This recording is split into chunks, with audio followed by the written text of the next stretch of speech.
¿Qué tal? ¿Cómo están? Es martes. Me da mucho gusto tener aquí a Rafael Pérez Gay. Rafa, ¿cómo estás? Muy buenas noches.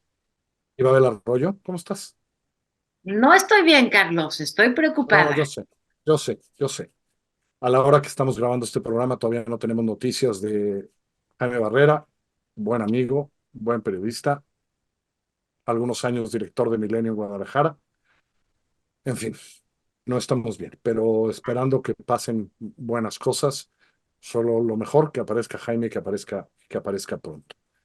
Ah, Quería hoy tocar porque hoy en la mañana los estudiantes de Ayotzinapa entraron a la Fiscalía General de la República, incendiaron 11 unidades, etcétera, por este desastre que ha sucedido últimamente. Palacio Nacional, la puerta, después de la puerta de Palacio Nacional, uno de los que estaban en esa puerta va a la celebración del aniversario de la escuela y saliendo de ahí es asesinado por un policía. Para colmo, este policía ya nadie lo encuentra, y hoy esto. Y te planteo lo siguiente, Ibabel. La bronca de Ayotzinapa estaba entre padres de familia, padres de las víctimas, el gobierno, etcétera. Los estudiantes se habían mantenido un poco como viendo qué pasaba ahí. Hoy vuelven a ser los estudiantes de Ayotzinapa de la normal los protagonistas de estos últimos eventos. Eso cambia el panorama.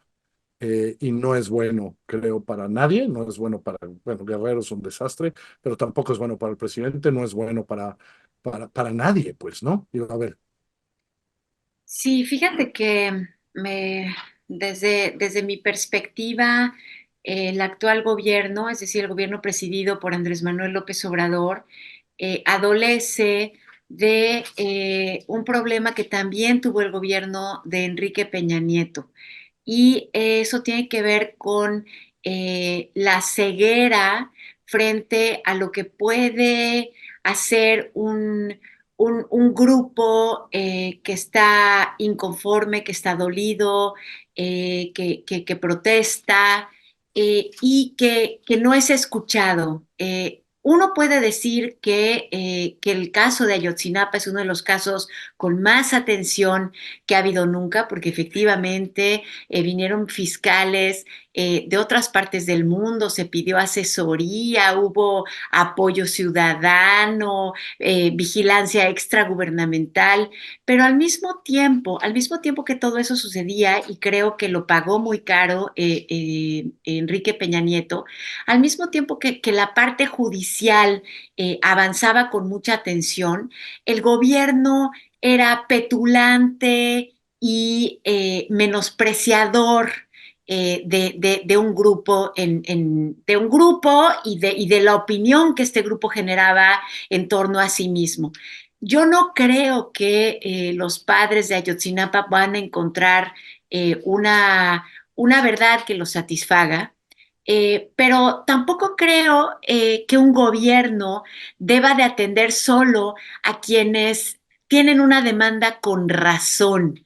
¿Qué es lo que quiero decir con esto? Ni el gobierno de Enrique Peña Nieto, ni el gobierno de Andrés Manuel López Obrador han hecho lo que nosotros llamamos pues un esfuerzo por la gobernanza, por escuchar a quien tiene razón y a quien no la tiene desde su perspectiva, para legitimar la actuación de las autoridades, para legitimar los resultados que dé Encinas o la verdad histórica o lo que sea, ¿no? Con eso arranco. porque digamos, esto creció, ¿no, Rafa? O sea, ya fue otra cosa. Es decir, llevamos un año en esta tensión entre las organizaciones que asesoran a los padres de familia que se había roto un poco ese diálogo, etcétera, un poco por algunos documentos del ejército, del CNI, etcétera, pero esto ya involucra a los jóvenes. Y los jóvenes, pues, protestan de otra manera, lo han hecho siempre, pues, ¿no? Y esto ya tiene otros niveles. Y luego, que un joven que haya estado en la puerta de Palacio un martes, el jueves, que se regresó para la celebración del aniversario de Ayotzinapa, acaba asesinado por un policía, y luego todo el desastre, que si estaba detenido el policía, que si no, que si ahora la fiscalía dice, no, no, no, yo nunca lo detuve, entonces, quién sabe dónde lo tenía, nada más ya no lo encontramos, ¿no?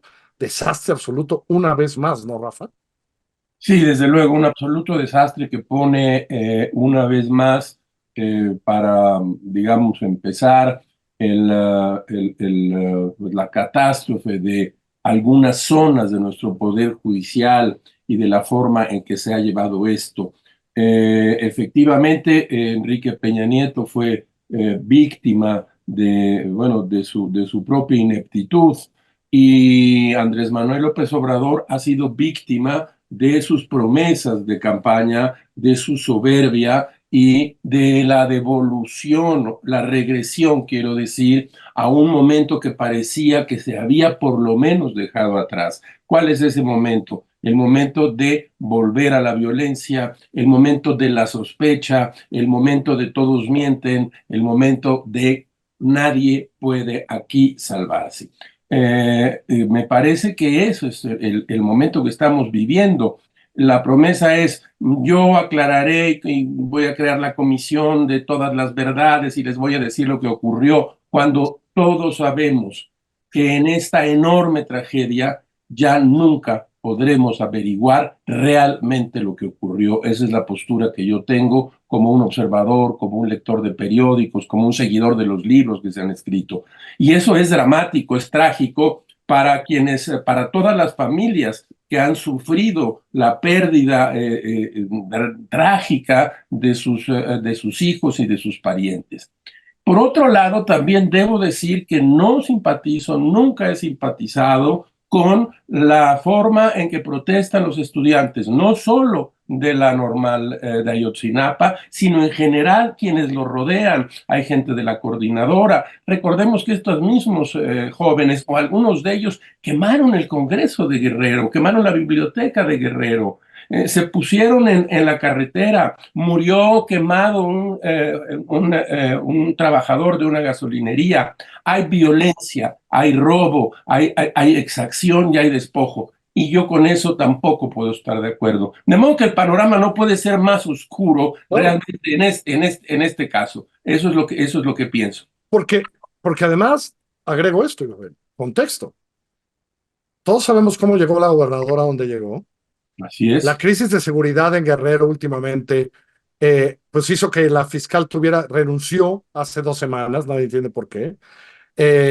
Asesinaron creo que al segundo de la policía estatal hace 10 días. Tenemos lo que estamos teniendo en términos de inseguridad en Guerrero, en Iguala, en Acapulco, en Chilpancingo. El contexto no ayuda, más bien desayuda en estos momentos. Decías, me gustó tu palabra de gobernanza, ¿no? Y a eso le aumentas este lío con los estudiantes ahora. Uf, no se ve bien, ¿no? Como bien lo apuntaba Rafa al final de su comentario, ¿no? Exactamente. Y además, mira, yo sé que no te gusta el término. A mí tampoco me gusta porque es chicloso y porque además no abarca al Estado mexicano.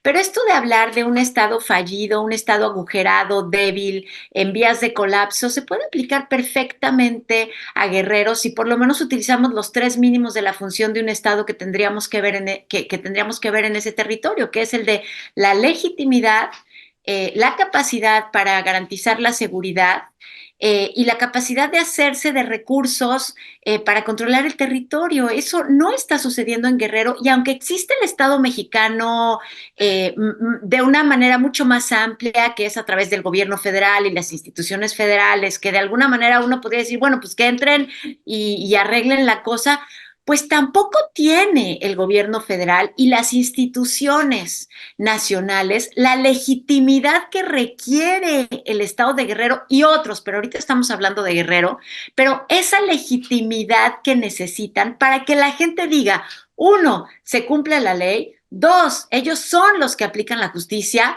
y tres, lo que me dicen es verdad. Esa última parte de lo que me dicen, ya sea promesa o verdad histórica, no tiene el gobierno mexicano cómo apoyar sus herramientas con estos grupos. Y por supuesto que son 43 víctimas hace algunos años y una hora. Pero el Sí, desastre del jueves ahora de quién disparó, no, es que dispararon primero los estudiantes, ahora la fiscalía dice, no, todos los peritajes dicen que los estudiantes no dispararon, que solo fue el otro. Ah, y el policía, pues ya no lo encontramos ahorita. Primero que si estaba detenido, la fiscalía dice, yo nunca lo detuve, y ahorita ya que lo fui a buscar para preguntarle, ya, en fin, ¿no? Destrozado todo ese aparato, ¿no, Rafa? Sí, desde luego, Bueno, coincido y con... con los estudiantes, como tú dices, que hoy entraron y la fiscalía dice, pues nosotros nos replegamos y incendiaron 11 unidades de transporte de la fiscalía, que no debe tener muchas más, por No cierto. debe tener muchas.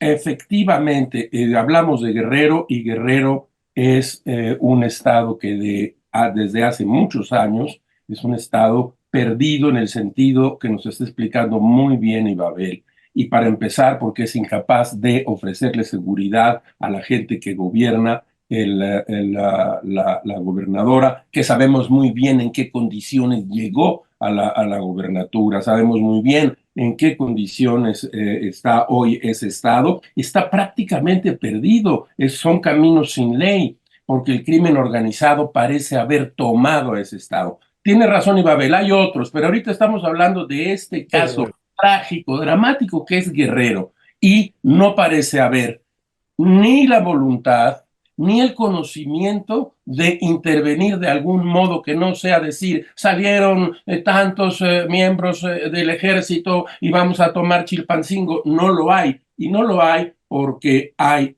creo, de fondo un problema muy serio en Guerrero, en donde sí podríamos hablar muy probablemente de un narcoestado en ese lugar. El crimen organizado ha entrado en ese muro como la humedad y no va a irse salvo que se arreglen de muy diversas formas los problemas enormes que tiene un problema de pobreza, tiene un problema de seguridad, tiene un problema, el Otis acabó con Acapulco, digo, la cantidad de problemas que tiene este estado es increíble y encima de todo, ahora han provocado, digo yo, la violencia a la cual están acostumbrados los jóvenes estudiantes de las normales, esa es la verdad, pero han acabado una vez más y ahora no solo tenemos un problema, tenemos muchos más problemas de los que teníamos antes. Eso es. Sí, porque ese conflicto ya se había alivianado por algunas razones. Yo volvió a crecer. Pues sí. En fin, no son buenas noticias, pero, Ibabel, estamos magnificando las cosas, dice el presidente en la mañanera. Ya no digas nada. Nos gusta magnificar Hay esto. una disociación con la realidad. Un poquito. Te mando un abrazo, Ibabel. Gracias. Gracias, Rafa. Muchas gracias, Rafa. Gracias a todos ustedes. Es martes, que les vea muy bien.